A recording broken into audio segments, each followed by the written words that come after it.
আচ্ছা, বিকালবেলা বসেছিলাম, ভাই বায়না ধরলো যে সে ঝালমুড়ি খাবে, তাই আমি ঝালমুড়ি বানানোর সব জিনিসপত্র এখানে রাখলাম। এবার আমি এগুলো কেটে নেব। সে একদম নাস্তানাবুদ হয়ে আছে যে সে ঝালমুড়ি খাবে, তাই আমার এগুলো বানিয়ে নিচ্ছে এক্ষুনি এক এক করে। আপু আর কতক্ষণ? ঝালমুড়ি কবে খাবো? তার দ্বারা একটু পরই হয়ে যাচ্ছে, তুই এত তাড়া কেন দিচ্ছিস?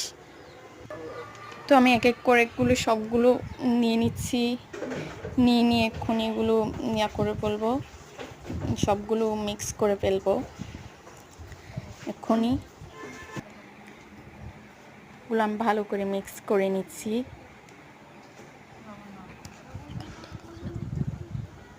এক্ষুনি আমি লবণ দিয়ে দিচ্ছি এখানে,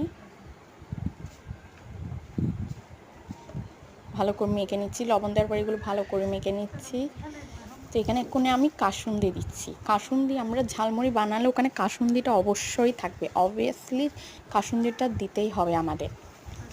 এবার প্রায় কিছুতেই কোনো কিছু মাখাতে, ঝালমুড়ি বা অন্য কিছু মাখাতে আমরা এই কাসুন্দিটা দিই।